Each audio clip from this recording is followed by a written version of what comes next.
Researchers say the Russian operation to influence the 2016 election was much larger than first thought. The Senate Intelligence Committee says Russian trolls used several social media platforms to try to sway voters to vote for Donald Trump.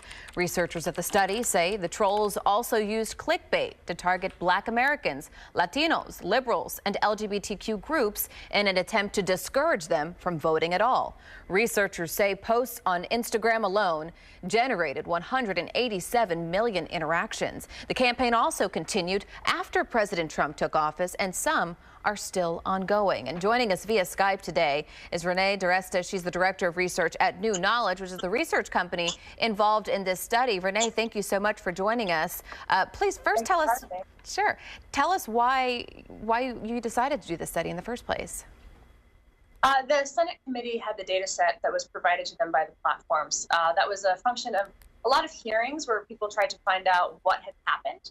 And so as part of that hearing process, the Senate asked the companies to turn over data and then asked independent researchers, such as myself, New Knowledge, Jonathan Albright from Columbia, and then some folks at Oxford to analyze the data.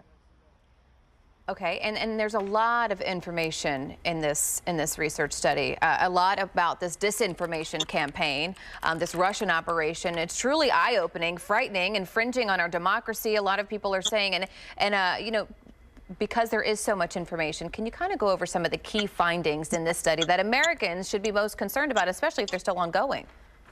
Sure. So this was a campaign where the people who ran these pages made an effort to really build communities of Americans. And so what they did was they created pages that were likely to appeal to like a demographic interest or a personal identity. And once they had created those pages, they ran ads to get people to like the page.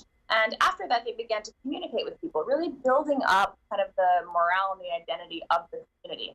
So if it was an LGBT page, it would be tons of posts on LGBT pride. And then every now and then, they would use that audience and they would use that camaraderie and they would begin to push propaganda, so explicitly political propaganda.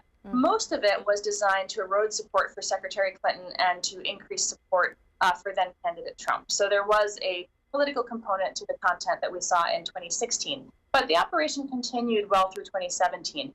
And they would lean on things like the Russian position on Syria, trying to make people feel a certain way about U.S. actions in Syria. Really using the audiences that they have built up over time. So I think one of the takeaways for regular people who happen to be on Facebook pages is to really understand that you have to try to do a little more digging and figure out what's out there while the platforms are sorting out some of the authenticity problems that we're seeing. Yeah, no, there are a lot of articles out there, a lot of clickbait articles that people might believe is true, and really it's just kind of a manipulative process by people like this Russian operation here. Now, this operation continued even while Special Counsel Robert Mueller was investigating Russian collusion. Talk to us a little bit about that.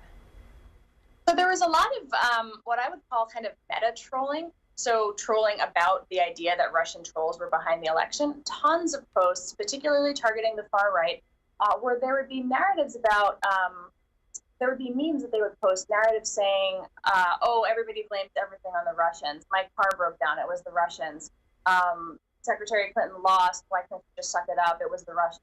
So a lot of this trolling, this perpetuating the idea that it was like ridiculous for us to think that Russia was involved. And with the Mueller investigation in particular, there was that added layer of, again, leaving in those political narratives where they would say things like, you know, Mueller is... they would try to discredit him by insinuating that he had ties to ISIS and had done other kind of nefarious things in his past. Wow. Okay.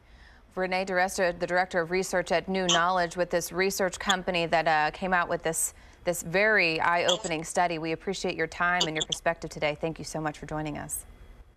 Thank you.